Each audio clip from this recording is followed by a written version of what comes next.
अंदर 20 मील दूर जाकर जो है हिट किया है। हालांकि अभी तक ईरान की तरफ से कोई ऐसी आधिकारिक तौर पर जानकारी ही नहीं आई है, लेकिन वहाँ की पाकिस्तानी मीडिया की बात है तो ये तो साफ कर दिया है कि एक एयर स्ट्राइक हुई है, कई एयर स्ट्राइक हुई है। और कल बाकायदा एक ट्वीट जो है पाकिस्तानी एयरफोर्स की तरफ से किया गया था, जिसमें गेट दिखाया गया था और गुड नाइट लिखा गया था। जाहिर सी बात है कि वो पहले से मैनेजिंग कर रहे थे, लेकिन अभी देखना होगा कि वहाँ पे किसी कैजुअल्टी हुई है या नहीं हुई है। लेकिन ये जो पाकिस्तान प्रांत है, यहाँ पे लंबे समय से ये आतंकी संगठन फल फूल रहा है और ये चाहता है कि बलूचिस्तान पूरा अलग उनके लिए एक मुल्क बन जाए, क्योंकि बलूचिस्तान में बहुत सारे अलग अलग आउटफिट का कई विद्रोही गुट है, लेकिन ये बिल्कुल ही अलग तरीके का विद्रोही गुट है जो कि बलूचिस्तान के साथ साथ पाकिस्तान के बलूचिस्तान के साथ साथ ईरान का जो पार्ट है सिस्तान वाला, वो भी अपने पास चाहता है। तो इसीलिए ये जो स्ट्राइक हुआ है इसकी पुष्टि अब दोनों सरकार यानी कि दोनों देशों की तरफ से होगी, तभी आधिकारिक पुष्टि हो पाएगी। लेकिन लेकिन हमने देखा था कि पाकिस्तान पर जब हमला हुआ था तो ईरान की तरफ से बाकायदा ये बताया गया था कि कैसे जैश अल अदल जो आतंकी संगठन है उस पर हमने अब ये खबर कंफर्म हो गई है जो हमने आपको पहले वीडियो में बताई थी कि ईरान ने इंडिया के कहने पर पाकिस्तान पर हमला किया है और ईरान का जो एक कर्नल मुर्दार अभी जो बताया जा रहा है पाकिस्तान पर लगाकर ईरान ने मिसाइल डाले हैं, लेकिन पाकिस्तान के पलटवार से अब ईरान और भारत दोनों रो रहे हैं क्योंकि पाकिस्तान जो मारे हैं वो टेररिस्ट है, वो टेररिस्ट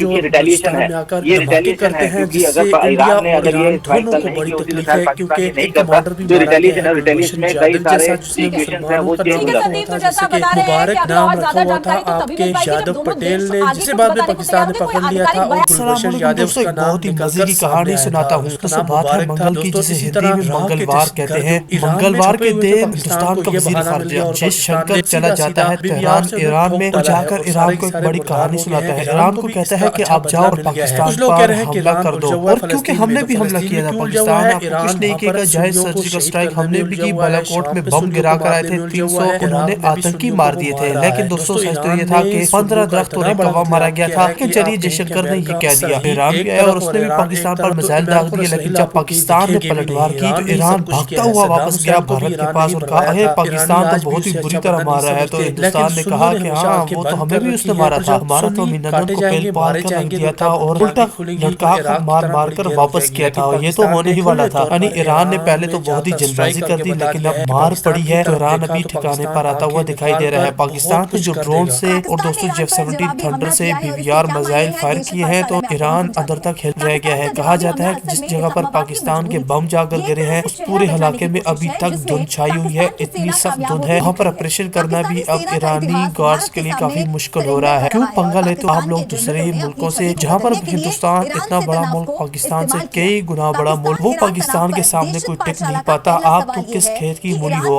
आप पर तो पाकिस्तान ने अभी सिर्फ और सिर्फ फाइटर जेट से हमला किया है, मिसाइल फायर ही नहीं किया, क्योंकि हमारा तो एक मिसाइल ही पूरे ईरान को लपेट कर रख देगा। हमने तो अभी मिसाइलों को हाथ भी नहीं लगाया, लेकिन ईरान ने अपने सबसे अच्छे मिसाइल इस्तेमाल किए हैं। उनके अच्छे मिसाइलों की रेंज ये थी, लेकिन हमारे सबसे बुरे मिसाइल जो है ना, सबसे जो निचले दर्जे के हैं वो भी 5-5, 6-6 वार हेड लेकर जाएंगे और ईरान को नेस्तो नाबूद कर देंगे। दोस्तों ये छोटी बात नहीं है। बहुत से लोग कह रहे हैं कि भाई भाई उन लोगों को चाहिए कि वो ईरान का टिकट करवा लें और वीजा लेकर ईरान पहुंच जाए। ईरान हमारा भाई नहीं है, क्योंकि उसने सीधा सीधा पाकिस्तान पर मिसाइल मारे हैं। तो भाई कभी ऐसा नहीं करते, आपका भारत ने भी कभी ऐसा करने की जरूरत नहीं की। इसलिए पाकिस्तान ने अब ये तय कर लिया है कि ईरान को अच्छा सबक सिखाया जाएगा। परमाणु शक्ति संपन्न देश पाकिस्तान और परमाणु ताकत बनने की कोशिश कर रहे ईरान के बीच तनाव बढ़ता जा रहा है। दूसरी तरफ सऊदी अरब की परमाणु योजना सामने आ गई है। एक तरफ गाजा पर इजराइल का अटैक है तो दूसरी तरफ ईरान के परमाणु बम का खतरा। क्या इसके बाद सऊदी अरब ने भी परमाणु बम बनाकर मुस्लिम देशों का अगुवा बने रहने का प्लान बनाया है? देखिए है या तो किसी हद तक अमेरिका भी जैश अदल को सपोर्ट कर रहा है और कुछ फोर्स क्या इस एरिया को डिस्टर्ब करे या इस फैक्ट को ईरान को डिस्टर्ब करे ताकि वो जो उनका न्यूक्लियर प्रोग्राम था उसको काम बंद करे। तो ये इल्जाम तो रहा है और सऊदी अरबिया और ईरान की राइवलरी चल रही है। गाजा पर इजराइल के बम गिर रहे हैं, मौत का आंकड़ा बढ़ रहा है, लेकिन मुस्लिम देश खामोश है। मिडिल ईस्ट के सुन्नी मुल्क जिस ईरान को खतरा मानते हैं, दुनिया दावा कर रही है उसके पास परमाणु बम बनाने का यूरेनियम मौजूद है, लेकिन कोई कुछ नहीं कर पा रहा। तो क्या आप सऊदी अरब मुस्लिम मुल्कों पर अपने दबदबे को कायम रखने के लिए परमाणु बम बनाने के बारे में गंभीरता से सोच रहा है? ये चर्चा इसलिए शुरू हुई है क्योंकि अब सऊदी अरब ने अपने यूरेनियम संवर्धन के कार्यक्रम का बचाव करना शुरू कर दिया। We have large deposits of uranium in Saudi Arabia. We want to be able to take advantage of it economically. We don't want people to pick up our dirt and move it and realize the value of it and the industry of it and the associated industry and the ripple effects of it outside Saudi Arabia. We want the jobs in Saudi Arabia, we want the industry in Saudi Arabia because we have the resources in the kingdom. हालांकि इससे पहले भी परमाणु बम बनाने वाले ज्यादातर देशों ने इसका एनर्जी के लिए इस्तेमाल करने की बात कही थी, लेकिन बाद में परमाणु धमाका कर दिया। लेकिन अब आप ये जानिए आखिरकार क्यों सऊदी अरब के यूरेनियम संवर्धन पर सवाल खड़े हुए। इसकी वजह है सऊदी के सबसे शक्तिशाली नेता का बयान जो साफ-साफ अपनी परमाणु मंशा दुनिया को पहले ही बता चुके हैं। अगर ईरान ने परमाणु हथियार बना लिए तो हमें भी ऐसा करना पड़ेगा। कोई भी देश जब परमाणु हथियार प्राप्त कर लेता है तो सऊदी अरब इससे चिंतित होता है। ईरान के साथ साथ सऊदी अरेबिया भी अपनी एक न्यूक्लियर कैपेसिटी पर वेपन कैपेसिटी डेवलप करता है, तो उसका जाहिर सा असर एक तो ये होगा कि कंपटीशन बहुत ज्यादा हो जाएगा, मिलिट्री कंपटीशन।